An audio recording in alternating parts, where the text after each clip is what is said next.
প্রাকৃতিক সৌন্দর্যের অপরূপ লীলাভূমি আমাদের এই বাংলাদেশ।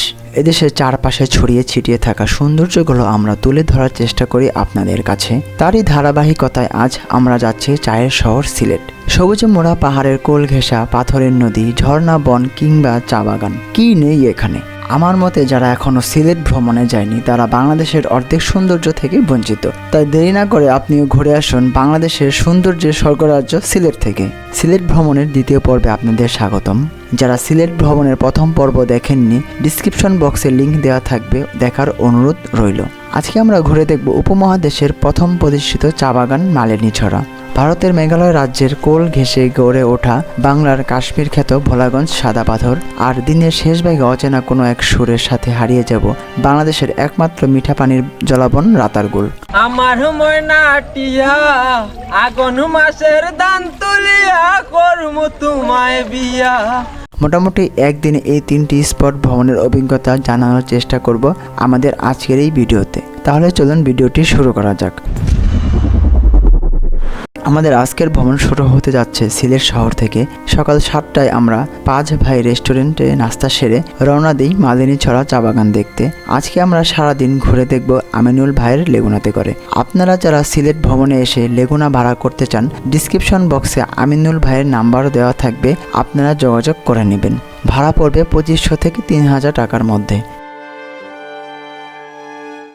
আসসালামু আলাইকুম, শুভ সকাল। আজকে সিলেট ভ্রমণের আমাদের হচ্ছে দ্বিতীয় দিন, আর আমরা এখন আছি মালিনীছড়া চা বাগান। এটি হচ্ছে বাংলাদেশের সর্বপ্রথম চা বাগান হচ্ছে এই মালিনীছড়া। এটি হচ্ছে সিলেটেই অবস্থিত।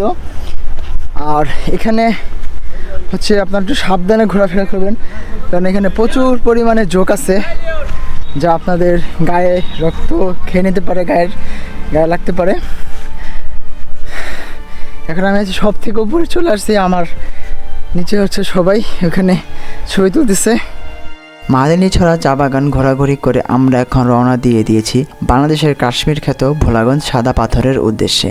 আমাদের যেতে আনুমানিক সময় লাগবে 1.5 থেকে 2 ঘন্টার মতো। সাদা পাথর যাওয়ার পথে অনেক সুন্দর একটি রাস্তার ভিউ দেখতে পারবেন, যা দেখলে আপনার মন জুড়িয়ে যাবে। আপনারা দেখতে পাচ্ছেন আমরা মাত্র আসলাম ভোলাগঞ্জ সাদা পাথর। হ্যালো ফ্রেন্ড, আসসালামু আলাইকুম। এখন আমরা বর্তমানে আছি হচ্ছে ভোলাগঞ্জ সাদা পাথর। আর এখানে আমরা এখন নৌকাতে উঠছি সবাই। আর এই হচ্ছে আমাদের নৌকা সামনেই।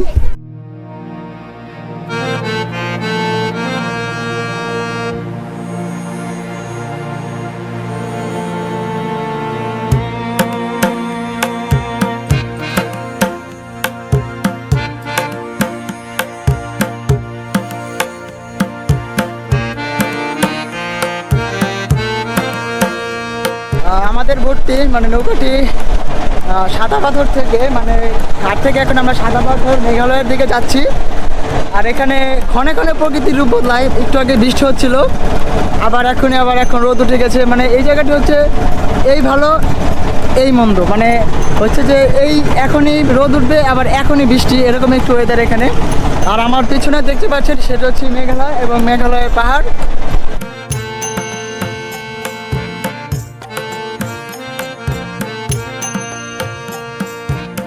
এই যে আপনি দেখতে পাচ্ছেন এখানে এই ভাইয়েরা এই নদী থেকে তারা হচ্ছে পাথর তুলছে, পাথর উত্তোলন করছে। এই পাথরগুলো হচ্ছে যে ওই যে দূরে পাহাড়গুলো দেখছেন সেখান থেকে বর্ষণে মানে পানিতে ধুয়ে আসতে আসতে এই নদীতে আসে।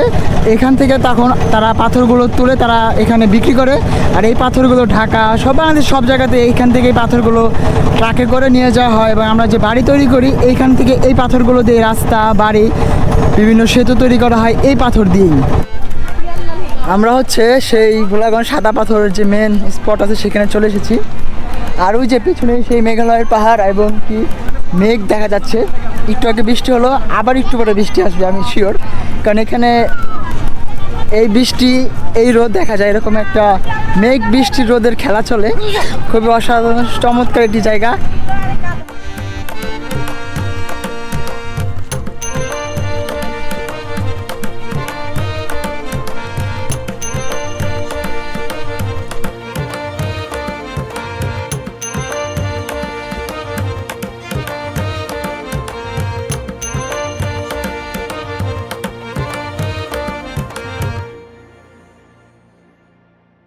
মানে এত একটু আগে বৃষ্টি হচ্ছিল, এখন এত পরিমাণে রোদ উঠছে যে রোদের কারণে আমরা মাথায় গামছা বাঁধতে বাধ্য হয়েছি।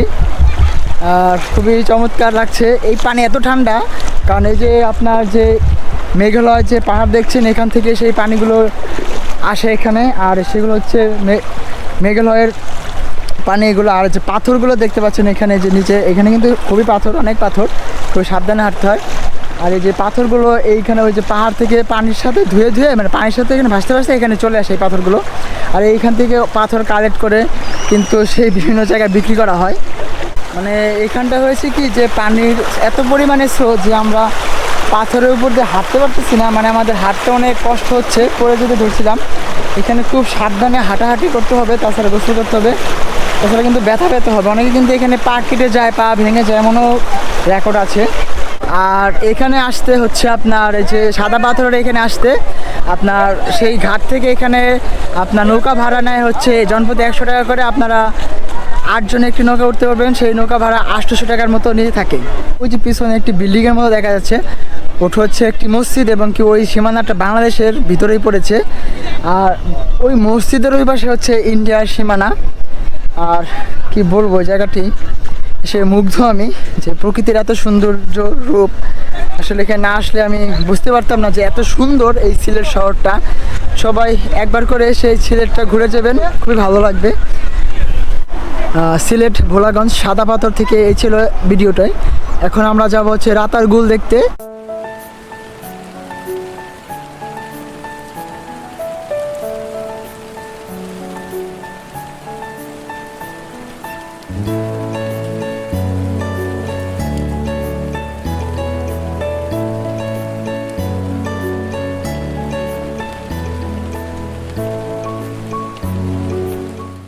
এখন আমি আছি হচ্ছে সিলেট রাতারগুল, কিন্তু এখানে এত পরিমাণে বৃষ্টি হচ্ছে আমরা নৌকা নিয়ে আসলে ঘুরতে পারছি না। আমরা সিলেট সাদা পাথর থেকে ওখান থেকে 3টার দিকে রওনা দিই, এখানে আসতে প্রায় 1 ঘন্টার মতো টাইম লেগেছে, কিন্তু এখানে এত পরিমাণে বৃষ্টি হচ্ছে আমরা যে নৌকা দিয়ে ঘুরবো আসলে আমরা সেটা পারছি না। আমরা এই বৃষ্টির ভিতরে আছি আমরা রাতারগুলের ভিতরে। আমরা এখন আছি রাতারগুল মাঝের ঘাটে, আর এখানে প্রচুর পরিমাণে বৃষ্টি হচ্ছে। আমাদের কপালটা এতই খারাপ যে এই বৃষ্টির মধ্যে ভিজে ভিজে আমাদের ঘুরতে হচ্ছে। আমরা আসলে সেপ্টেম্বর মাসের দিকে এসেছি, যার কারণে এখানে পানি অনেকটা কমে গিয়েছে। আর জুন জুলাইয়ের দিকে এখানে প্রচুর পরিমাণে পানি হয় এবং কি ঘুরতে ভালো ফিল পাওয়া যায়। তোমাদের সবার ফিল কেমন, অনুভূতি শেয়ার করো, চিল্লাই বলো। তোমাদের কাউকে দেখা যাচ্ছে না, খালি ছাতা।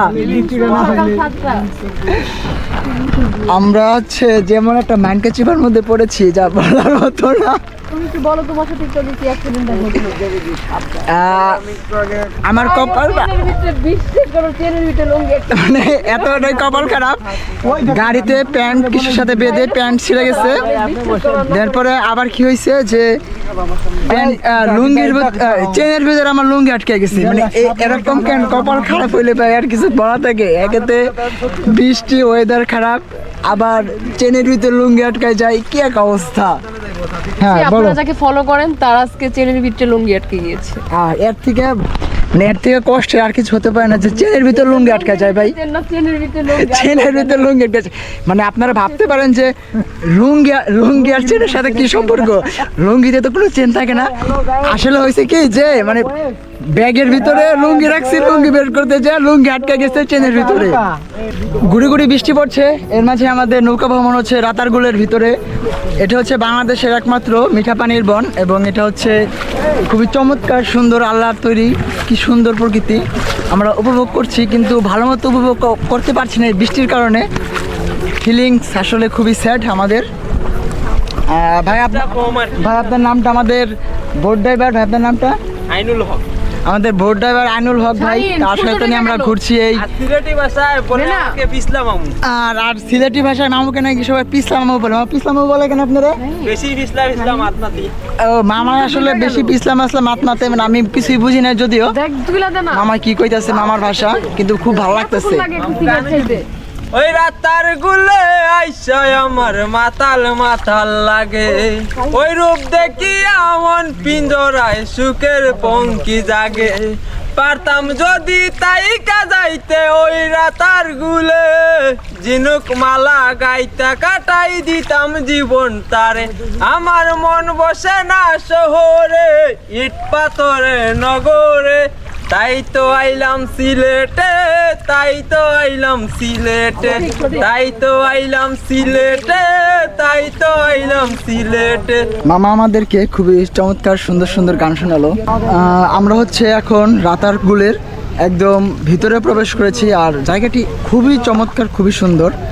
আর এই যে মামা আছে, মানে মামা বললে ভুল হবে, আসলে সে আমাদের বয়সী ভাই বলি।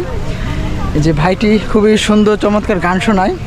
আপনারা আসলে ভাইয়ের নৌকায় ঘুরবেন, খুবই আনন্দ করতে পারবেন। ভাই সুন্দর সুন্দর গান বলে আর সে খুবই নৌকাটা ঘোরানোর টেকনিকও জানে আপনাদের। আর আমার ভাইয়ের নাম্বার আমি ডেসক্রিপশন বক্সে দিয়ে দিব, এখানে এসে ভাইয়ের সাথে যোগাযোগ করে আপনারা নৌকাতে ঘুরতে পারবেন। আপনাদের খুবই বিনোদন দিবে, আশা করছি খুব ভালো লাগবে আপনাদের তার সাথে ঘুরলে।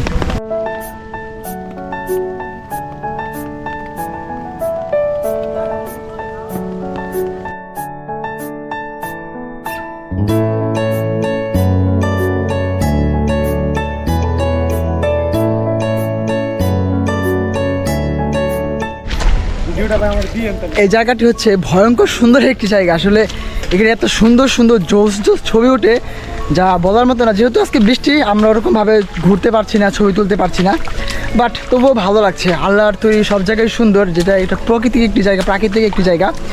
আল্লাহর তৈরি সব জায়গায় সুন্দর। আর এই জায়গাটিও অনেকটা সুন্দর। আর দেখুন আমাদের অবস্থা, এই হচ্ছে আমাদের পা, হাঁটতে হাঁটতে মনে করেন যে অনেকটা কাদা হয়ে গেছে, মানে কাদা পিচ্ছিল জায়গা। এখানে আপনারা আসলে অবশ্যই সাবধানে চলাচল করবেন, কারণ এখানে অনেক পিচ্ছিল জায়গা। এখানে সাপ আছে, তারপরে আছে কি আছে, যোগ আছে, আর আমাদের সাথে কিছু নাগিন আসছে। আপনাদের সকলের একবার হলেও এই রাতারগুল ঘুরে যাওয়া উচিত আমি মনে করছি। এই মেয়েটা দেখছেন না, এই মেয়েটা শুধু ছবি বলে ভাই, আর ছবি তুলে দিতে দিতে পাগল হয়ে যেতে, ব্লগ করতে পারতেছি না। ফ্রেন্ডস, আমাদের রাতারগুল ঘোরাঘুরি শেষ এখন আমরা চলে যাচ্ছি। আমরা এখন ঢাকার উদ্দেশ্যে রওনা দেব। আর খুবই ভালো লাগলো, খুবই চমৎকার একটি পরিবেশ, চমৎকার একটি জায়গা। ভিডিওটি যদি আপনাদের ভালো লাগে থাকে আমার চ্যানেলটি সাবস্ক্রাইব করবেন এবং কি আমার ভিডিওটি সবাই শেয়ার করবেন। সবাই ভালো থাকবেন, আসসালামু আলাইকুম, দেখা হবে পরবর্তী ভিডিওতে।